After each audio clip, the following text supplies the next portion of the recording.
How many of you have allowed unnecessary stress and worry to cloud your minds, sapping your ability to live and lead with vision and virtue? How many days and nights have been polluted by encroaching doubts, fears about events beyond your control, and obsessive ruminations? If you're tired of this debilitating mental confinement, then pay attention. I will share profound yet practical Stoic strategies for neutralizing excessive worries and cultivating an inner world of unshakable stillness. Open your ears to the insights distilled from philosophy's greatest scholars. Approach this wisdom wholeheartedly. Do not cast these teachings aside as yet another empty panacea, for they contain the power of timeless truths refined through centuries of human contemplation. Stay with me until the end, and you will be equipped with invaluable knowledge to thrive with true freedom wherever you go. Number 1. Stoic Onliners. What is it that fuels the fickle flame of anxiety in your mind? It is nothing more than a dance of illusory thoughts and imaginings based on an erroneous perception of reality. The philosopher's way, the Stoic way, provides a calm clarity to cut through this deceptive fog. First, we must re-examine our view of things as they really are, not as we suppose them to be. How much of your anxiety springs from your own judgments, beliefs and opinions about events, rather than the events themselves? It is not the things themselves that disturb your peace, but your principled judgments about them. As I have taught, men are disturbed not by things, but by the view which they take of them. Let go of your distorted perspectives and watch anxiety dissipate. Next, consider this insight. That which you suffer from in your mind is more imaginary than actual. We so often suffer more in imagination than in reality. Your unpleasant fantasies and negative forecasts about what could go wrong inflict more anguish than what life actually has in store. Look back on how many of your anxieties were overblown or never came to pass. Free yourself from suffering that exists only in your imagination. Finally, my friends, I urge you to take the wisdom of Marcus Aurelius to heart, that you have the power to eliminate anxiety from within by viewing things with a mind cleared of illusory passions. Reset your perspective, check and correct your judgments. Distinguish what is under your control from what is not. In doing so, you let go of anxiety and reaffirm your inner freedom. Are you not weary of suffering through these unsubstantiated bouts of anxiety? Adopt the sturdy philosophical principles of Stoicism and greet each arising worry as an opportunity to practice and attain a truer, more tranquil perception. Number 2. Stoicism. The philosophy of Stoicism does not concern itself with trying to bend the natural course of the universe to your will. Rather, it teaches you to navigate life's inevitable ups and downs with a mind of tranquil virtue, with courage, temperance, justice, and wisdom as your guiding lights. With courage, you become unshaken by misfortune and obstacles. You endure setbacks not merely without complaint, but by revealing your unbreakable strength of character. With temperance, you cultivate self-discipline, moderation, and detachment from fleeting passions and vain impulses that only breed anxiety. With justice, you treat all people and situations with impartiality and rationality, unswayed by personal bias. And with wisdom, you see reality as it truly is, not as you fantasize or fear it to be. In aligning yourself with these 4 supreme virtues, you free yourself from the prison of circumstances. You transcend external events by separating your judgments about them from the objective facts. For is it not wiser to devote your energy towards excellence of mind and character rather than anguishing over what you cannot control? Are you prepared to cease craving mastery over the world around you and instead turn your efforts towards cultivating mastery over your own mind and its reactions. Embrace the liberating path of Stoicism and be elevated to the lofty heights of inner peace. Number 3. Babysitters. Do not be deceived by the distracting babble of negative thoughts, cravings, and restless musings that your mind so eagerly indulge in. These are mere babysitters, as the venerable teacher Pema Chodron calls them. Useless preoccupations that keep you playing the role of a spiritual infant, far from achieving tranquility and reason. How many of your bouts of anxiety, anger, and disturbance can be traced back to falling under the spells woven by these babysitters of the mind? You become consumed with fears about the future or regrets over the past. You crave pleasure and possession while abhorring obstacles.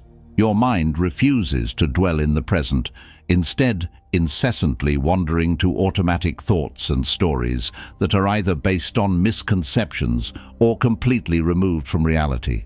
This is no path to inner peace. You must realize that trying to wrestle with or rationalize every silly thought that arises is a futile exercise.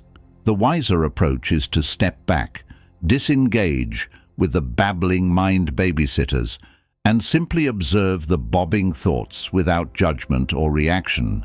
Allow them to lose their grip and pass through the still spaces of your consciousness. The art of meditation provides the ideal training for this. Through disciplined mindfulness and present moment awareness, you de-hypnotize yourself from the babysitter's lures. You break free from compulsive thinking. You cease investing your mental energies into unprofitable imaginings that only breed anxiety. Simply be an objective witness to the arising and passing away of thoughts, without attachment. Be ever vigilant against these childish babysitters of the mind that seek to distract you from peace. Let calm, mindful presence become your constant state through the wisdom of meditation. In doing so, you reclaim your inner freedom. Number 4. Objective. When an unfavorable event occurs in your life, do you realize that the event itself is wholly neutral? It is merely an objective fact, void of any inherent negativity or positivity, until your mind's judgments and perceptions shape it into being good or bad. You see, the causa, the root cause of your anxiety and distress, does not lie in the event itself. Rather, it springs from the unconscious stories, narratives, and shorthand phrases your mind reflexively attaches to the objective event. You fall into the insidious habit of filtering the entirety of the experience through just a narrow beam of negatively charged perceptions. For instance, say you face a career setback. The objective facts are that you did not get a promotion or raise that you desired. Those are merely neutral events, able to be reframed and responded to in an infinite number of ways. However, your mind rapidly weaves intricate stories. I'm such a failure. My life is stuck. I deserved that opportunity, etc. Suddenly, an objective circumstance has been transformed into a supremely pessimistic and anxiety-producing. This is the treacherous power of perception and storytelling that traps so many in mental anguish. Your thoughts become self-fulfilling prophecies as you continually reinforce them through habitual negative focus. When things do not go as planned, you instinctively reach for the language and mantras of "this is terrible" or "I cannot handle this." Your mind obediently shows you exactly what you keep telling it: reasons to feel dread, despondency, and anxiety. What a liberating realization to understand the outside objective events carry no innate quality of good or bad until your judgments make it so. Free yourself from your mind's negative biases and limited storytelling. View each circumstance as the neutral instance it is, thereby stripping it of its anxious, fearful charges. You then create the space to consciously choose a sage, empowering perspective aligned with reason. The path to inner calm becomes illuminated. Number 5. Hobbies. Immersing yourself in these recreational, uplifting activities provides a much-needed counterweight to the stresses and anxieties inherent to daily life. Observe how even the most productive and driven historical figures prioritized having hobbies. The admirable Winston Churchill, tasked with leading Britain through the turmoil of World War II, was also an avid painter and writer, losing himself in these artistic outlets.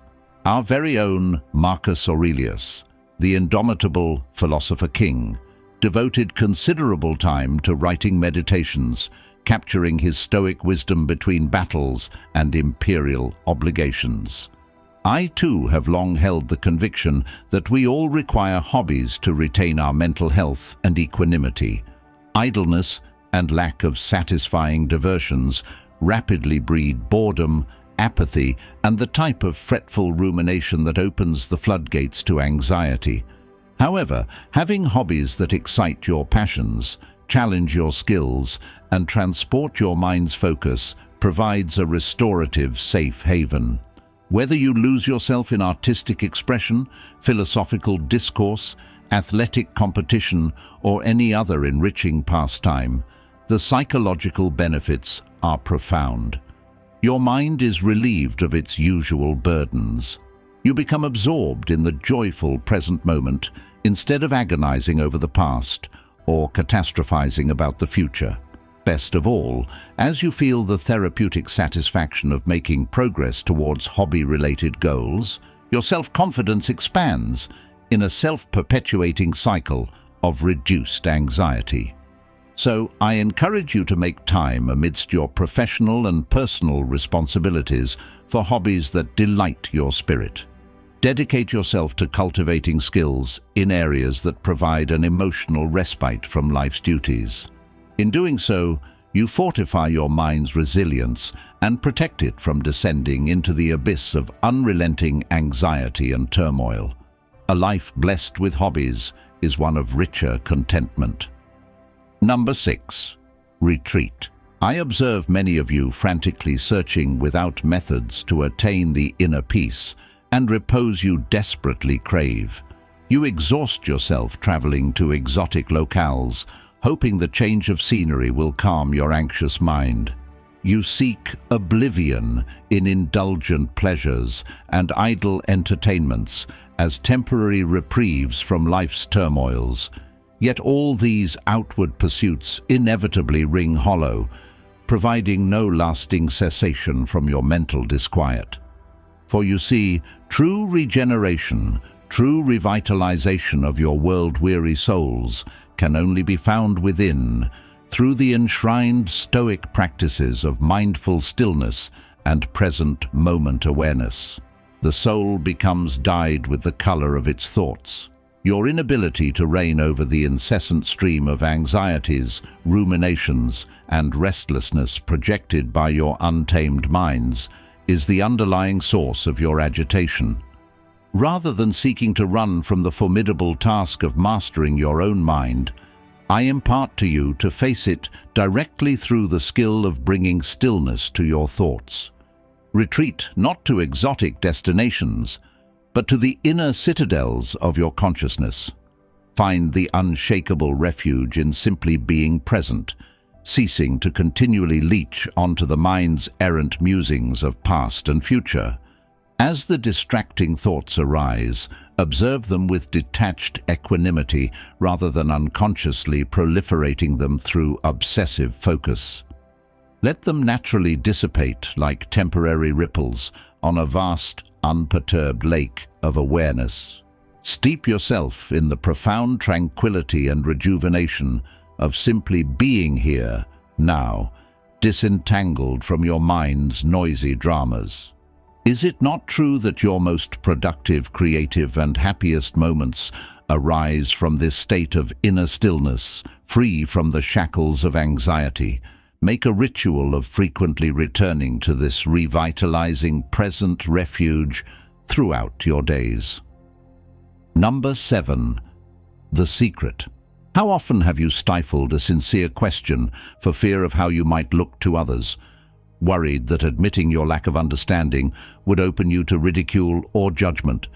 Perhaps you fancied yourself knowledgeable on a subject only to later realize there were whole vast terrains you knew nothing about. Did you feel shame at this revelation of your ignorance? If so, you have fallen victim to that pernicious inner force that Greek philosophy has termed philautic, the obsession with self-love and preservation of ego. This compulsion foolishly sacrifices truth and growth at the altar of superficial pride and posturing. It is the arch-enemy of the acquisition of wisdom. You see, the art of living is more like wrestling than dancing. To advance in the highest aims requires a willingness to embrace vulnerability, to look foolish, and to candidly confess the depths of our ignorance without apology or excuse. It is only through such humbling vulnerability that our minds remain open, receptive, and capable of transcending our current limitations. Let me illustrate with a personal example. Share a relevant example from the philosopher's life of appearing stupid or ignorant in order to learn. Did I not appear the fool in that situation? And yet, by subverting my ego and allowing myself to be the ignorant student, I was able to gain immeasurable wisdom and insight that enriched my philosophy. As Democritus taught, one should look to the truth in everything without becoming abusive or being abused. So do not let your puerile attachments to ego and saving face obstruct your ability to grow. To progress exponentially, you must become comfortable being perceived as stupid or ignorant by others, for it is only through vulnerability that we shed our delusions of knowledge and open ourselves to attaining actual wisdom. This is the great secret to meaningful advancement in life. Number 8. Stillness. Hear my words as I invoke the imagery of an immovable rock protruding from a stormy sea, the very analogy I penned in my meditations to encapsulate the ideal state of inner stillness. Keep yourself simple, good, pure, grave, unaffected, a friend of justice, meek, hospitable, a Roman, a warrior, a leader, magnanimous. Reverence the gods and look after mankind. Life is brief. The harvest of the revolving years is so small. Tranquil your mind, bring it back unceasingly from its wanderings, and apply yourself in perfect calm to the performance of the present task, well disposed to the dispensation in which it comes to you. Do you not see the potent wisdom contained in these words? We must train ourselves to achieve an unshakable inner stillness amidst the incessant crashing of external circumstances, much like an unwavering rock soaked by wild waves, yet remaining steadfastly rooted in place. For it is only through such presence of mind that we become truly aligned with nature's cosmic flow. When your mind incessantly churns with anxieties, fantasies, and restless thoughts about what has passed or is yet to come, it is forever torn from the tranquil currents of the present moment. In this distracted state, happiness evades you like a passing mirage, gratitude is rendered impossible, and what work you churn out remains superficial and uninspired. As Heraclitus taught, no man ever steps in the same river twice, for it is not the same river, and he is not the same man. We must seize each arising now with perfect lucidity, undividedly absorbing ourselves into its eternally unfolding majesty. In doing so, we enter the rarefied flow state where our souls are suffused with profound creativity, appreciation, and serenity. Are you prepared to be the unwavering mind rock that no amount of surging external discord can dislodge? Make your choice to cultivate the supreme skill of uncompromising inner stillness. In its unremitting practice, you discover the sanctuaries of happiness, gratitude, and productive serenity. Number 9. Two handles. You see, in every situation, there are two metaphorical handles by which we can conceptualize and approach what is occurring. We can either grasp the handle that breeds anxiety, anger, pessimism, and incapacitating despair over the perceived misfortune. Alternatively, we can seize upon the other handle, the one that allows us to accept the facts of the circumstance with tranquility while perceiving the opportunities for growth, wisdom, and positive change embedded within. The choice of handle is yours. When met with a setback, obstacle, or any situation contrary to your preferences and expectations, you can frantically cling to the handle of, "This is awfully unfair. Why is this happening to me? How can I lament and agonize over this?" And in doing so, you surrender your season of reason, rendering yourself impotent and unable to shift your mindset toward improvement. Or you can take up the more challenging yet empowering handle, asking, "What can I learn from this experience? How can I use this as an opportunity to practice patience, humility, and courage? What steps can I take in light of these new circumstances to become wiser and better?" In leveraging this perspective, you remain clear-minded and in control of your choices and actions going forward. We are more often frightened than hurt. Our troubles spring more often from fancy than from reality. When you resolutely commit to only grasping the handle of growth-promoting perceptions, you deprive adversities of their frightening fancy while empowering your capacity for progress. Which handle will you take in the face of life's inevitable twists and reversals, despair, or new opportunities for positive transformation? The choice to flourish is yours alone. Number 10. No opinion. How much of your precious mental energy do you fritter away obsessing over the words, actions, and affairs of others that are frankly none of your concern? You allow yourselves to be ceaselessly riled up by the latest gossip, scandals, and trivialities that pollute your perspective, like indulging in literary junk food. This undisciplined tendency to form harsh verdicts and saturate your minds with useless opinions is, as Epictetus taught, the chief cause of all men's unhappiness. Alternatively, what if you simply breathed and reminded yourself, "This has nothing to do with me, therefore I will have no opinion on it"? How liberating to consciously abstain from investing your judgments, critiques, and verdicts towards matters that drain your equanimity yet change nothing. Free your mind from these toxic inputs that rob you of reason and presence. Take this sage advice I wrote in my meditations. Everything we hear is an opinion, not a fact. Everything we see is a perspective, not the truth. Rather than submerging in the quagmire of incessant judgments and viewpoints, have none. Remain steadfastly focused on what lies within your sole control, cultivating a virtuous mind and character. Give zero opinion towards the rest. For how many of your anxieties, frustrations, and anger could this simple practice of having no opinion be the antidote? As Socrates taught, there is only one good knowledge and one evil ignorance. By abstaining from unhelpful perspectives and judgments, you preserve your mind's clarity and fortitude. In doing so, you unlock serenity. What will you do with these teachings? Will you let them merely be intellectual diversions, titillating your mind briefly before being drowned out by the return of your habitual worries and fears? Or will you boldly commit yourself to making these Stoic precepts a lived practice, chipping away at the chains of anxiety that have bound you for far too long? Do not let this wisdom dissipate like a passing cloud. Integrate it into your daily existence through diligent contemplation and applied exercises. Let the light of Stoicism illuminate your path to unshakable inner freedom. and share these insights with others who remain imprisoned by their own stresses and apprehensions. Like this video to proclaim your dedication to this transformative philosophy. Comment with your most clarifying insights and questions.